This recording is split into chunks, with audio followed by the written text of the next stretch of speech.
என்ன திருப்பிடலாம், என்னோடய நெரேட்டிவை மாற்றிடலாம், என்னை செட் பண்ணிடலாம்னு தயவு செஞ்சு யாரும் நினைக்க வேண்டாம். அது என் ரத்தத்திலே கிடையாது. எனக்கு அதுதான் வரும். அதுதான் வரும்னா நான் அதை விட்டு விலகுவதற்கான வாழ்க்கை என்கிட்ட இல்லை. பத்திரிகையாளர் வேண்டுகோளாக சொல்கிறேன், ஏன் இந்த மாதிரி படம் எடுக்கீங்க கேள்வியை இனிமேல் என்னை தவிர்த்துங்க. அது என்னை ரொம்ப பாதிக்குது. மறுபடியும் சொல்கிறேன், எமோஷனலாக சொல்கிறேன். அது என்னை மட்டும் பாதிக்குது இல்லை, என்னோடய வேலையை பாதிக்குது, என்னோடய நெரேட்டிவை பாதிக்குது, என்னோடய சிந்தனையை பாதிக்குது. நான் உங்களை நேசிக்கிறேன், உங்களை அன்பு செலுத்துகிறேன். நான் உங்களை திருப்பி அதே மாதிரி கேள்வி கேட்க முடியும். அந்த கேள்வியை கேட்கக்கூடாது, உங்களுக்கு எனக்கு முகம் வந்துக்கூடாதுன்னு நினைக்கிறேன். எக்காரணத்தை கொண்டும் என்னோடய கலையவோ என்னோடய ஆர்ட் ஃபார்மையோ என்னோடய அரசியலையோ யாராவது பிடுங்க ட்ரை பண்ணாங்கன்னா நான் மூர்க்கமாக ஃபைட் பண்ணுவேன். அந்த மூர்க்கத்தை நிச்சயமாக சொல்கிறேன், என்னோடய ஆர்டிஸ்ட்டுக்கே தெரியும், என்னோடய வேலை பார்த்தவங்களுக்கு தெரியும். அந்த மூர்க்கம் நானே எதிர்பார்க்காத மூர்க்கம். அது நான் மாரி செல்வராஜ் படம்னா அது இருக்கும். மாரி செல்வராஜ் அதற்காக கிளம்பி வந்தவன் தான். மாரி செல்வராஜ் எடுக்கிறது சாதி படமான்னு கேட்டால் அது உங்கள் மொழி. என்னோடய மொழி மாரி செல்வராஜ் எடுப்பது சாதிய எதிர்ப்பு படம். அந்த எதிர்ப்பு படத்தை நான் தொடர்ந்து எடுத்துக்கிட்டே இருப்பேன். நான் அரசியல்வாதி கிடையாது, நான் கட்டுரையாளன் கிடையாது, நான் ஆய்வாளர் கிடையாது. நான் என் வாழ்க்கையை பணயமாக வச்சு படம் எடுத்துகிட்டு இருக்க ஒருத்தன். என் வாழ்க்கையை கலையாக மாற்றிக்கிட்டு இருக்கேன். என்னோடய கலைக்கு ஒரு வெறி இருக்குது, என்னோடய கலைக்கு ஒரு ஆற்றாமை இருக்குது, என் கலைக்கு ஒரு கண்ணீர் இருக்குது, என் கலைக்கு சில கேள்விகள் இருக்குது, என் கலைக்குள்ள ஒரு பயங்கரமான லவ், காதல் இருக்குது, இந்த சமூகத்தை பற்றி ஒரு காதல் இருக்குது. இது எல்லாத்தையும் ஒன்றா சேர்த்து நான் உங்களுக்கு கொடுக்க ட்ரை பண்ணிக்கிட்டே இருக்கேன். நிச்சயமாக தொடர்ந்து நான் நல்ல படங்கள் எடுப்பேன்னு நினைக்கிறேன். தொடர்ந்து இந்த மாதிரி எவ்வளோ எதிர்ப்பு வந்தாலும் எவ்வளோ முரண் வந்தாலும் என்னை திருப்பிடலாம், என்னோடய நெரேட்டிவை மாற்றிடலாம், என்னை செட் பண்ணிடலாம்னு தயவு செஞ்சு யாரும் நினைக்க வேண்டாம். அது என் ரத்தத்திலே கிடையாது. எனக்கு அதுதான் வரும். அதுதான் வரும்னா நான் அதை விட்டு விலகுவதற்கான வாழ்க்கை என்கிட்ட இல்லை. அதை பற்றியே யோசிச்சுட்டு இருக்கேன், அதை பற்றியே போய் பேசுகிறேன், அதை பற்றியே பழகிட்டு இருக்கேன். அதை பற்றியா நான் உங்களுக்கு தெரியாது. இந்த படம் முடிஞ்ச அடுத்த படத்துக்கு இடையில நான் சந்திக்க போகிற பிரச்சனைகள், நான் சந்திக்கிற மனிதர்கள், அவங்க சொல்கிற கதைகள்லாம் கேட்டால் நீங்கள் வேறு எந்த படமும் எடுக்க முடியாது. நீங்கள் நினச்சிட்டிங்க ஒரு ஸ்கிரிப்ட் எழுதி முடிச்ச உடனே திருப்பி போய் வேறு அழகாக போய் ஒரு ரூம் போட்டு எங்கேயோ கொடைக்கானலையோ ஊட்டிலையோ இல்லை வெளிநாட்டிலேயோ போய் உட்காந்து கதை எழுத ஆரம்பிப்பான்னு நினைப்பீங்க. ஆனால் எங்களுக்கு அப்படி இருக்காது. எங்களுக்கு எப்படி இருக்கும்னா, ஒரு படத்துக்கும் இன்னொரு படத்துக்கும் இடையில நாங்கள் இருப்போம்ல, இந்த இடையில இந்த தமிழ் சமூகம் எப்படி இருக்குது, இந்த இந்திய சமூகம் எப்படி இருக்குது, இது இடையில சந்திக்கிற மனிதர்கள் என்ன சொல்கிறாங்க, அவங்க என்ன பேசுகிறாங்க, அவங்க நம்மகிட்ட என்ன எதிர்பார்க்குறாங்க, அவங்க எவ்வளோ அழுறாங்க, எவ்வளோ கண்ணீர் சிந்துறாங்க, என்ன கேள்வியில் கேட்காங்க. நம்ம என் சட்டையை பிடிச்சி கேட்டவங்க நிறைய பேர், இதெல்லாம் எப்படா நீ படம் பண்ணுவேன், இதை என் கதையை நீ எப்போ சொல்லுவேன், உன் கதையை எப்போ சொல்லுவேன்னு சொல்லி சட்டையை பிடிச்சி கேட்டவங்க நிறைய பேர் எனக்கு தெரியும். எனக்கு ஏன்னா அவ்வளோ கதைகள் இருக்காங்க. திருப்பி நீங்கள் மறுபடியும் என்கிட்ட அந்த நெரேட்டிவை செட் பண்ண ட்ரை பண்ணாதீங்க. நான் ரொம்ப நிலையானவனாக இருக்க விரும்புகிறேன். என்னோடய நிலையான தன்மையை யாராலையும் மாற்ற முடியாதுன்னு நினைக்கிறேன். உங்களோட வேண்டுகோளாகவே வச்சுக்கிறேன். திருப்பி இந்த கேள்வி நீங்கள் என்கிட்ட கேட்பீங்க அப்படின்னா நான் அதுக்கு மௌனம் தான் பதிலாக சொல்லணும்னு நினைக்கிறேன். இனிமேல் இந்த மாதிரி கேள்விக்கு நான் எதிர்கொள்ள மாட்டேன்னு நினைக்கிறேன். பத்திரிகையாளர் வேண்டுகோளாக சொல்கிறேன், ஏன் இந்த மாதிரி படம் எடுக்கீங்க கேள்வியை இனிமேல் என்னை தவிர்த்துங்க. அது என்னை ரொம்ப பாதிக்குது. மறுபடியும் சொல்கிறேன், எமோஷனலாக சொல்கிறேன். அது என்னை மட்டும் பாதிக்குது இல்லை, என்னோடய வேலையை பாதிக்குது, என்னோடய நெரேட்டிவை பாதிக்குது, என்னோடய சிந்தனையை பாதிக்குது. நான் உங்களை நேசிக்கிறேன், உங்களை அன்பு செலுத்துகிறேன். நான் உங்களை திருப்பி அதே மாதிரி கேள்வி கேட்க முடியும். அந்த கேள்வியை கேட்கக்கூடாது, உங்களுக்கு எனக்கு முகம் வந்துக்கூடாதுன்னு நினைக்கிறேன். ஏன்னா நான் கூடி வாழ ஆசைப்படக்கூடிய வாழாக தான் இருக்கேன். நான் திருப்பி அந்த கேள்வியை நீங்கள் திருப்பி என்னை கேட்டிங்க அப்படின்னா நான் இன்னும் அதிகமாக வேலை செய்வேன். ஆனால் உங்களை அவாய்ட் பண்ண ட்ரை பண்ணணும்னு நினைக்கிறேன். ஏன்னா எக்காரணத்தை கொண்டும் என்னோடய கலையவோ என்னோடய ஆர்ட் ஃபார்மையோ என்னோடய அரசியலையோ யாராவது பிடுங்க ட்ரை பண்ணாங்கன்னா நான் மூர்க்கமாக ஃபைட் பண்ணுவேன். அந்த மூர்க்கத்தை நிச்சயமாக சொல்கிறேன், என்னோடய ஆர்டிஸ்ட்டுக்கே தெரியும், என்னோடய வேலை பார்த்தவங்களுக்கு தெரியும். அந்த மூர்க்கம் நானே எதிர்பார்க்காத மூர்க்கம். அது நான் அப்படி போகக்கூடாதுன்னு ரொம்ப நம்புவேன். நீங்கள் எல்லாம் என்னை நேசிக்கணும் தெரியும். அதனால் தயவு செஞ்சு இந்த கேள்விகளை நீங்கள் அவாய்ட் பண்ணிவிடுங்க. நான் மாரி செல்வராஜ் படம்னா அது இருக்கும்.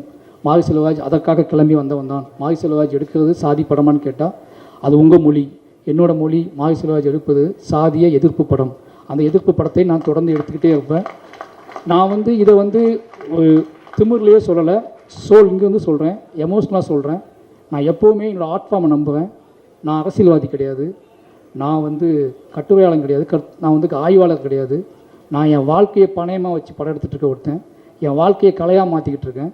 என்னோடய கலைக்கு ஒரு வெறி இருக்குது, என்னோடய கலைக்கு ஒரு ஆற்றாமை இருக்குது, என் கலைக்கு ஒரு கண்ணீர் இருக்குது, என் கலைக்கு சில கேள்விகள் இருக்குது, என் கலைக்குள்ள ஒரு பயங்கரமான லவ், காதல் இருக்குது, இந்த சமூகத்தை பற்றி ஒரு காதல் இருக்குது. இது எல்லாத்தையும் ஒன்றா சேர்த்து நான் உங்களுக்கு கொடுக்க ட்ரை பண்ணிக்கிட்டே இருக்கேன். ஒரு 250 படம் வருது வருஷத்துக்கு, 300 படங்கள் வருது.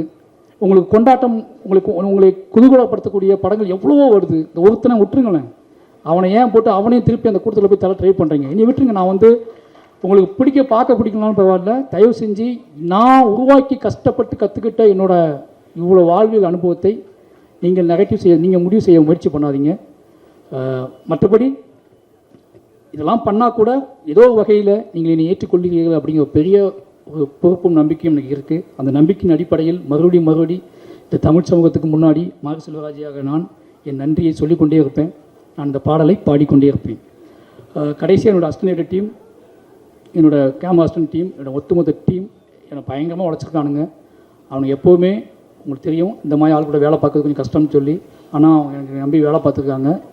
அவங்க எல்லாத்துக்குமே ரொம்ப நன்றி. இந்த வெற்றி வந்து எவ்வளோ சிரித்து என்ன தான் பண்ணாலும் ரொம்ப எமோஷ்னலான வெற்றி. எனக்கு நல்லா தெரியும் நானும் துருவும் எப்படி இருக்குன்னு எனக்கு தெரியும். ஏன்னா இது சாத்தியமான எல்லாரும் கண்மூடி எப்படின்னா அந்த முதல் நாள் அவனுக்கு நான் ட்ரைனிங் கொடுக்கும்போது நான் அதை உணர்ந்தேன். இப்படி ஆரம்பிக்கிறோமே, ஏன்னா அவன் அப்படி தான் வந்து அங்கேருந்து வரும்போது இப்படி ஆரம்பிக்கிறோமே, இவனை எப்படி மாற்றப்போ போவோம், இது எப்படி நடக்கப்போ போகுது, இது சாத்தியமாக அப்படி பயத்தில் நாங்கள் இருந்தோம். 2 பேத்துக்குள்ளேயும் இருந்த ஒரு வெறி தான் இந்த கதையே பண்ணியே ஆகணுன்ற வெறி எனக்கு இருந்துச்சு. சினிமாவை நம்ம யாருன்னு காட்டியே அவனுங்க வெறி அவனுக்கு இருந்துச்சு. இந்த 2 பேரோட வெறி தான் இந்த படத்தை இத்தனை தூரம் இத்தனை உழைப்பின் தூக்கி கொண்டு வந்து சேர்க்கறதுக்கு ஒரு முக்கியமான காரணமாக இருந்துச்சு. எங்களோட உழைப்புங்கிறது நம்ம உழைப்பின் மூலமாகவே வெற்றி பெற வேண்டும்னு ஆசைப்படக்கூடிய ஆளாக நாங்கள் இருக்கோம். எங்கள் உழைப்பின் பாதையை மாற்ற முயற்சிக்காதீர்கள். உங்கள் அனைவருக்கும் மறுபடியும் நன்றி. பைசன் ஏற்றுக்கொண்ட அத்தனை மக்களுக்கும் ரொம்ப நன்றி. என்னோடய டீமுக்கு ரொம்ப நன்றி. கடைசியாக என்னோடய குடும்பம் வந்து சொல்லி ஆகணும். நான் பதட்டமான ஒரு வாழ்க்கையிலேயே இருக்க மாதிரியான ஒரு தோற்றத்தை அவங்களுக்கு கொடுத்துக்கிட்டே இருக்கேன். ஒரு சினிமா இயக்குனர் வெற்றி பெற்றதுக்கப்புறம் அது எவ்வளோ பெரிய கொண்டாட்டமாக இருக்கும், அந்த கொண்டாட்டம் எப்படிப்பட்டதாக இருக்கும் அப்படின்னு அவங்க பார்த்துருப்பாங்கல்ல, கேள்விப்பட்டிருப்பாங்க. அப்படி கொண்டாட்டத்தை நான் அவங்களுக்கு கொடுக்கல. ஏன்னா ஃபோன் வந்தால் பயப்படுவாங்க, நான் யார்ட்டையாவது பேசினா பயப்படுவாங்க. அதுக்கான காரணம் என்னென்னா ஏதோ ஒரு வகையில் நான் டிஸ்டர்பாகவே இருக்குன்னு நினைப்பாங்க. ஆனால் அவங்கள்ட்ட சொல்லிக்கிறேன், நான் ரொம்ப நிறைவாகவே இருக்கேன். என் மனசில் கடைசி என்ன சொல்கிறது, நீங்கள் எல்லாத்தையும் பேசிட்டேன்னு நினைக்கிறேன். இனிமேல் அவங்க எனக்கு தொந்தரவு பண்ண மாட்டாங்க அப்படின்னு நான் சொல்லிக்கிறேன். அப்போ இன்னொரு முக்கியமான விஷயம் நான் வந்து ஏதோ இன்டர்வியூ சொல்லும்போது நடந்துச்சு சொன்னாங்க. அது நான் ஏதோ தப்பாக சொல்லிட்டேன்னு சொல்லி, கதாநாயகிகள் கருப்பாக இருக்க கதாநாயகிகளை ஏன் சூஸ் பண்ண மாட்டேங்க யாரோ என்கிட்ட கேட்டாங்க.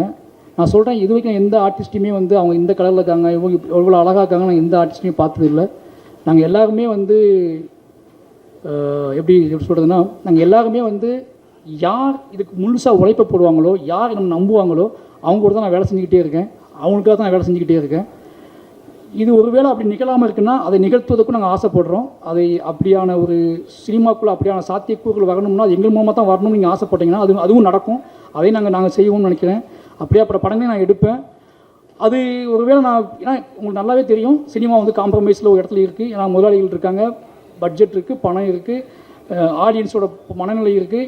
இதுக்குள்ளே தான் எங்களோட தேவையை நாங்கள் பூர்த்தி பண்ணிக்கிட்டு இருக்கோம். அப்படியாப்பட்ட அந்த காம்ப்ரமைஸ்க்குள்ளே எங்களுக்கிட்டே இருக்குது. நான் அதை இல்லைன்னு சொல்லலை. அந்த காம்ப்ரமைஸை எப்படி சொல்கிறேன்னு தெரியாமல் நானும் பல மொழிகளில் சொல்கிறேன், பல பேர் சொல்கிறேன். திருப்பி அந்த கேள்வி எல்லா விஷயத்தையும் எங்ககிட்டே கேட்குறீங்களா, நீங்கள் எந்த கேள்விக்கு எந்த பதில் சொல்லணும்னு எனக்கு தெரில.